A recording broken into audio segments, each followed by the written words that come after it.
ah. Nagbayad na. Ayun ba? Aba, kasi nagbabayad na, hindi ko pa nakakausap. Kasi pinapanood ko lang po yung vlog.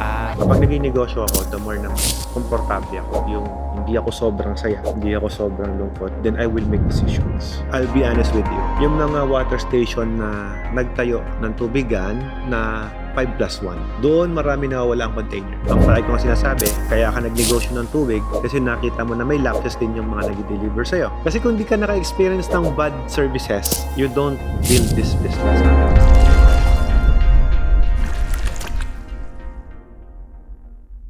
What is up guys? Good morning, good morning, good morning. Tour ko muna kayo dito sa mga machines. So ginagawa, package 10, package 9, package 7, package 9. Ito, package 9 ulit. Ang tanong pare, bakit puro package 9 yung mga pinapagawa at package 10? Alam ko sa mga viewers natin, alam nyo na ang sagot. Kasi malaki ang advantage ng mga high-end package, lalo kapag magandang makina sa negosyong to. Ngayong araw, maraming customer punta dyan, pero pang mga taga Davao at kung saan panig pa ng Pilipinas. At tara, ngayon, kilala natin sila. Let's go! Bago ako pumunta doon, nag-ayos muna ako ng mga aparato ko dito. Ito yung wife ko, nag-o-opisina na siya. Tapos dito sa office namin, guys, sinamantala ko na rin, wala na sila bago ako mag-vlog. Kasi kanina, ang ingay, napakadaming inquiry. So, sobrang thank you sa mga ka-watermax natin dyan dahil sa inyo, marami ang nag-a-avail sa ating quality products. Naghahanap nga pala ako ng sombrero guys, no? Na pang giveaway natin this coming Christmas season. Thank you so much. At meron din tayong mga pyesa. Ito yung ginagamit natin sa mga ice machine natin in case na wala ng preon, compressor, and everything, pampalamig. Bago ang lahat guys, syempre, minuksan ko muna rin yung mga parcel na dumating dito. Guys, ito yung mga aparatong ginamit ko sa Amerika nung nagpunta kami. Tapos, thank you so much nga pala sa MT Helmet guys. Ang dami nating supply. Papakita ko sa inyo mamaya kung ano yung mga supply na yun. At syempre, thank you so much sa aking kaibigan, kay Carscoot. Pinadalan tayo ng bagong quad lock. Quad lock case guys, ayan no. Thank you so much kay Carscoot. Ayan, sa mga naghanap ng quad lock case, ayan, meron yan sa kaibigan natin kay Carscoot. Oo, kasi hindi pwede sa akin yung mga gantong case kasi ano tayo mahilig tayong mag-travel, mahilig tayong masyal. Hindi pwede sa akin yung mga ganito. Nahuhulog ko yung cellphone ko, tsaka pag nagmumotor ko, gusto ko, diretso na. Ayan. Nakaset na siya. Ang bilis, no? Ito nga pala yung ating motor na pinagawa natin ng sidecar. Oh, ganda, no? PG1, Playful Gear. Meron na kaming service ni Ella. Ayan. Para at least makita nyo, guys. Ang ganda, no? Tignan nyo yung pagkakagawa, oh. Sobrang solid, no? Bye. I'll see you. Bye, Dad. See you later. Bye. Bye-bye. Bye, Dad. Love you too, guys. Bye. See you. Puntahan naman natin mga client. Tara. Nice to meet you po. And si Jed, ang idol Hi, Jed. daw niya. Hello, sir. Taga saan kayo? Kasama kayo? Opo, opo. Yun. Thank you so much, Jed. Kala namin hindi namin kayo makita Kadarating ko lang po kagabi. sa ice. Na-explain naman po ba na maayos? Baka po hindi. Nice meeting you again, ma'am. Boss. Sana hindi po itong huling pagkikita natin, boss. Sana, sana. Ano pa? Thank you. Magandang araw. Kamusta? What's your name? Hello po. Raven. Mori. Mori. I'm Alfred. Taga saan kayo? Parang may resibo kang hawak, sir. Nagbayad na. Ayun ba? Oh, pakainin mo sa Manscaped. Wala kayong babayaran, don't worry. Dito sa Watermax, libre lunch dito. Kahit sino mo visitor to, libre. Yun. Boss, thank you so much. Thank you so much. Ma'am, thank you so much. Kain muna kayo, sir. Habang naghihintay kayo, komportable kayo. Hello, mga taga saan po kayo? San Jose City, Nueva Ecija. Nueva Ecija. Ako po si Alfred. Elizabeth po. Kakataon nila mag-full payment for the... Aba, kasi nagbabayad na, hindi ko pa nakakausap. Kasi pinapanood ko lang po yung vlog. Thank you. Thank you so much. Yung kabila, anong binili nun? Cabinet type. Yung cabinet type. Yung taga Davao. Cabinet type din. Wow. Wala kasi cabinet, ha? Ito yung mga maliit na machine namin, eh. Tapos yung binili nyo, ma'am, ito. Package 9. Thank you. Ma'am, thank you so much. Para Ma'am. matulungan niyo po kami sa negosyo namin. Oo naman. Ano pa bang gusto nyo maitulong ko? Pwede ako sa marketing. Ano pa bang hindi na-discuss sa inyo? Para at least kahit paano, makapagbigay po ako ng suggestion. Hello po. Nandito ako kay Sir Alfred. Mga taga-tagig dyan. Ingat po kayo sa biyahe. Thank you. Nahirapan kayong magdesisyon sa yelo. Technically, ma'am, sa negosyong yelo natin, simple lang po yan. Siyempre, nag-experiment pa lang kayo dahil hindi nyo pa kabisado yung negosyo. Pero sa totoo lang po, pwede naman pong makuha yan pagka kailangan mo na siyang mag-upgrade. Hindi na lang natin siya may upgrade. Kailangan bumili ka ng isa pang makina. Advantage, may dalawa kang makina ngayon. Masakasakali pong masira yung malaki, may maliit pa rin kayong naka-backup. Kasi equipment yan eh. Marami ang aparato niyan, marami ang pwedeng masira, marami ang pwedeng mag-breakdown. Basically, mas okay po na may backup ka pa rin. Pagdating naman sa electrical consumption, matipid naman yan kasi inverter po yan. If I were you, invest for the appearance ng mga staff natin kasi part of marketing natin yun. The more na mas presentable yung mga staff natin, the more na mas madali yung approach natin sa mga tao. The point is, dapat malinis sila.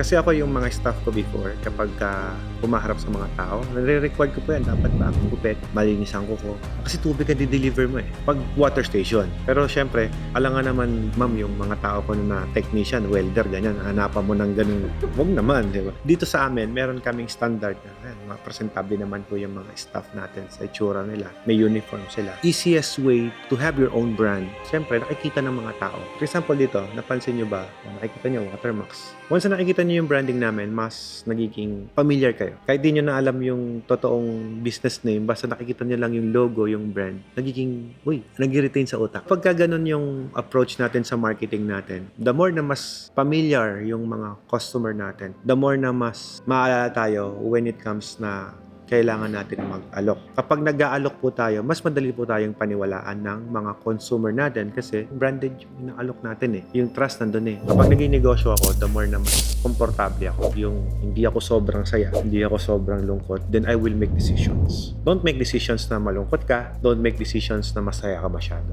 Kasi mangyayari mag-overpromise kayo. Pag naging negosyo tayo, dapat yung isip natin, hindi tayo gutom. Kahit na paano busog, para at least mas nakakapag-decide tayo ng tama. May mga considerations tayo. Yung binabanggit ko po kanina, yung mga staff natin, kapag presentable yan, hindi naman nakikita ng mga tao yung building ng pinag-i-refillan natin ng tubig. Sino ba sa inyo pumunta sa water station dito para i-check? Wala naman, di ba? So basically, yan, nakikita nyo yung mga staff. Kapag yung mga staff nyo presentable, may ID, may uniform, maayos, pleasing personality, naka-smile when they deliver. Di ba kahit man sino man matutuwa na, doon ako bibili sa aqua de ganito o sa water ni ganito. Kasi hindi nga masabi pangalan pero at least yung branding, yung presentation nandun. Kapag ang approach nyo po ganun, mas nagiging madali sa inyo mag-alok. Hindi hard sell ang dating. Kumbaga, let the people come. They will decide kung saan nila gusto bumili. Sa taas po ng marketing po ngayon, kailangan mo talaga mag-innovate. Some of the gasoline station I know, nagpapalibre na nga ng isang water station refill once na nagpa-full tank eh. Alam mo yun, yung parang kanya-kanyang marketing strategy. Sa mga ibang client naman namin, let me share it to you, yung iba, per coupon, Suki coupon. And they don't use the 5+1 kasi not everybody has a container to have a +1. Hindi lahat may container na pambili. So yung iba, dahil walang pambili, they use Suki coupon card. Para saan yun? Kapag bumili ka ng isa, pipirmahan ng refiller. O kaya, huwag pirma, sir. Sinubukan ko yung pirma, palpak. Pwedeng i-tampered ng iba eh. Pero kung meron kayong stamp, kamukha ng ginagamit namin pang paid na kayo lang ang meron. Naka-indicate doon, ito, stamp. Isang refill, dalawang refill. Pag nakalimang refill yan, yung pang-anim, libre. Nangyayari, yung brand loyalty, yung customer loyalty, nakukuha nyo. Kasi may repeat eh. Pero yun, sa mga walk-in, nangyayari. Sa delivery, alam ko, hindi nangyayari yun. Kasi yung deliver, yun na yung extra service yun ng mga staff mo to deliver the water. Yun yung mga extra services na ginagawa ninyo. Pero yung mga walk-in na nag-effort papunta doon sa inyo, I think they deserve na magkaroon ng kahit paano. Depende sa'yo. Yung iba, 10. I'll be honest with you. Yung mga water station na nagtayo ng tubigan na 5+1, doon marami nawawala ang container. May libre. Hindi mo na ma-audit yung isa. So kapag ka nag+1 ka, ang hirap i-inventory nun. Lalo kung wala kang software, wala kang system to do that. Yun ang mabigat. Pero kung meron kang system to do it, walang problema. Mga software na meron naman gumagawa. Kaya lang, I don't think na necessarily pa yun. Kasi for me, mas okay pa rin ang hard copy. Tsaka you can do Excel hassle. Kasi water station ka lang naman eh. Iba pa rin yung may hard copy ka. Kasi ako pag nagmo-monitor ako, sa hard copy pa rin ako nagbe-base. Doon sa may pirma. Kasi yung soft copy, hindi man validate. Yun ang problema eh. Doon ako nagba-validate sa hard copy na tinatawag. Ang ginagamit po namin, meron kaming listahan na refill. Yun yung pinaka-master file ko. Tapos iba naman po yung delivery. Kung ilan yung delivery boy mo, yun din yung kopya na meron sila. Basically, kung meron kang 2 delivery boy, ang i-return over sa'yo yung listahan niyan, 3. O paano nangyari yun? Yung master list mo kasi yung refill. Si delivery boy 1, delivery boy 2, meron silang listahan. Everything na ilalabas si delivery boy 1, pipirmahan niya kay refill. Kasi may metro yun eh. Si delivery boy 2, ganun din. Naglabas ka ng 10, islista mo dito 10. Naglabas ka ng 5, 6, 7, 10 ulit. Lista ng lista yon. Pipirmahan mo yon kay refill. Para at the end of the day, matotal mo yung in-out ni delivery boy 1 at delivery boy 2, may total mo yon. Tignan mo kung magtatali. Ngayon, pag hindi nagtatali, alam mo na kung sino yung pagagalitan mo. Monitor mo na eh. Alam mo na yon kasi eto si 1, laps ng isa. Sa refill pa lang, nahuli mo na agad. So, ganun kadali. Ganun kami maggamit ng inventory namin when it terms sa listahan. Kapag nagde-decide ako, uubos ako ng 25k na software. Kung bibili ko ng galon to, mas malaki ang benta ko. Minamaximize ko ba? Kung saan yung mas pangangailangan ko. Pero iba pa rin yung hard copy for me eh. Katunayan, pwede naman namin digitalize lahat eh. Pero bakit yung kontrata natin hard pa rin eh? Hard copy ang inaanap. May pirma, may evidence. Ako, monitor ko yung water station ko using a hard copy. Kahit man kami kapag nag-order, meron kaming soft copy. Ngayon, yung mga customer ledger, customer receivables, dalawa yon. Meron kaming software, meron kaming hard copy. Kasi malaki na yung ino-audit ko eh. Pero sa water station, I find out na ilang taon na nag-operate yung tubigan ko, hard copy lang lahat. Index pa nga yung gamit ko sa iba, tsaka isang record book na malaki. At tsaka mas maganda masanay ka ng manual. Kasi kapag kunyari, yung computer mo nag-crash, hindi ka naman IT. Patay tayo, wala na lahat ng records mo, ng files mo, kung may hard copy ka. Yung iba masyadong umaasa soft copy eh. Ako, umaasa ako hard copy talaga. Mas reliable for me yun. Kasi kahit man kami, nagbabacktrack kami. For example, nabug yung soft copy namin, hindi namin ma-retrieve, na-encode na nila, nag-crash pa yung system. So ano nga bullying ko? Punta pa rin ako ng hard copy, re-encode namin. Kung wala ka nun, bye-bye. So dapat talaga hard copy. Suggestion ko lang naman yun bilang isang experience na negosyante. Pero nasa inyo pa rin kung gusto nyo bumili ng isa pang system. Kasi marami nag-aalok online yan. Sa amin naman po, even though hindi kami nag-branch, sabi ko nga, para at least yung quality services may bigay namin. And we don't also do service sa ibang water station na hindi namin trabaho. Kasi gusto namin makina lang namin para may exclusivity. Tsaka may advantage pa rin palagi sa mga client like you. That is the marketing side. So yung tinatanong nyo kanina ma'am, sa Yelo. Nasagot ko naman yata eh. No? I think that is the safetiest way to start the ice business. Lalo kung kapos ang puhunan. Ang laki ng puhunan, milyon eh. Pero pwede ko ipautang. Yung nakaganda dito, pwede pa installment. Pero yun nga lang, ang hirap magnegosyo na hindi mo pa kabisado. Normal yon. I might say na mas mahal yung investment mo sa Yelo compare sa tubig. Mas mahal ang investment mo sa laundry compare sa tubig. Pero kung ako tatanungin mo, pinaka-basic na i-manage, tubigan. Bakit? Lahat tayo uminom ng tubig. Pwede hindi ka muna maglaba, mag-ulit ka muna damit. Ang tubig hindi. Magandang market ang Yelo. Pero ang water station kasi, mabigat na trabaho lang kasi services ang ino-offer mo dyan. Kasi nag-aalok eh. Nagdi-deliver ka. Sa Yelo, ganun din naman. Services pa rin. Pero for me, parang mas maraming umasenso sa tubigan eh. Ang Yelo, ang dami mong kino-considered. Yan kita ng halimbawa. No? Kailangan mo ng 3-phase. Alam mo kung magkano pa kabit ng 3-phase pa lang. Dito nag-incur ako 800,000 na eh. 3-phase pa lang eh. Pero yun, industrial 3-phase yun. Parang 75 kilowatt per transformer. Tatlo yun. Itong mga ganyan, maliliit na ganyan. Single phase lang yan. So hindi mo kailangan mag-upgrade ng electric supply mo. Ayun ang kagandaan yan. Pero ang mga Yelo naman po, may nabibili rin naman po tayo na phase converter kung tawagin. Yung phase converter, yung single phase, i-convert natin into 3-phase. Mura lang yan sa parang 80,000. Tsaka yung iba sinasama namin sa machine. Para yung client namin, ayaw namin na i-stress eh. Minsan ini-include na namin yan. Depende po sa package na binili sa amin. Required kasi na mag 3-phase ka, lalo yung 2-tonner pataas. Lahat yan 3-phase kasi. Pag nakita mo na may market ka, maganda yung Yelo for you, at least hindi ganun kalaki yung hinahabol mo. Kasi ang hinahabol mo dyan yung investment mo eh. Sa tubig, pag kinumpute mo, nag-invest ka ng 400,000 sa machine, o kailan mababawi? O depende sa kung ilang container ang kaya mo i-deliver. And for you to do that, kailangan mo ng marketing. Marami ng kalaban, pero ano yung presentation ng kalaban mo? Ang palagi ko nga sinasabi, kaya ka nagnegosyo ng tubig kasi nakita mo na may lapses din yung mga nag-deliver sa'yo. Kasi kung di ka naka-experience ng bad services, you don't build this business. Kasi masaya ako sa water provider ko eh. O, hindi mo marirealize, tayo nga din ako ng tubig. Commonly, ganun eh. Ang malalakas na water station, dapat di ka bababa ng 1,000. Parang 145K. Ano po ba yung paparent ko? Karamihan po binibenta. Kasi if you're going to buy it on mall, nasa 225 pesos per piece. Nakuha mo rito ng 145. So doon pa lang may kita ka na eh. Pag nilagyan mo ng laman, 250 ang benta. So ganoon ang bentahan sa market. Ngayon, sa iba naman, nagpapadeposit. Yung iba, para makuha mo yung customer, pinapahiram lang. Ngayon, kapag nagustuhan mo yung serbisyo, tutuloy-tuloy mo sa kanya. Ngayon, ang kagandahan po sa meron kang sariling building, wala kayo naalalang monthly na binabayaran, hindi kagaya ng ibang water station. So, doon pa lang, ang saving na. Pero syempre, kahit sabihin mong sa'yo yun, sabi ko nga, dapat nag-renta ka pa rin. Bayaran mo yun. Kasi kung pinapaupahan mo, dapat kumikita ka mo lang ganito yan eh. Ang tip ko lang, ma'am, kung saan maluwag, hindi nung kunin mo. Maganda rin ang kita sa laundry actually. Kasi services lang ang binabayaran mo sa machine. Kumbaga lahat naman po ng ino-offer namin sa negosyong to, machine ang process. Yung gagawa ng tubig mo, makina. Yung gagawa ng yelo mo, makina. Yung naglilinis ng damit mo, makina pa rin. Basically, lahat po yan, it remains on your property. Ang nawawala lang, consumables. Sa water station, nawawala maintenance mo. Pero yung makina, nandun pa rin. Kuryente lang binabayaran mo sa yelo. Ito naman, ang binabayaran mo, kuryente at saka gas. Pero pag mag-upgrade ako, Hindi na may upgrade yan, ma'am. Bibili ka pa ng isa. Basta kami, i-open namin sa inyo what services we could offer.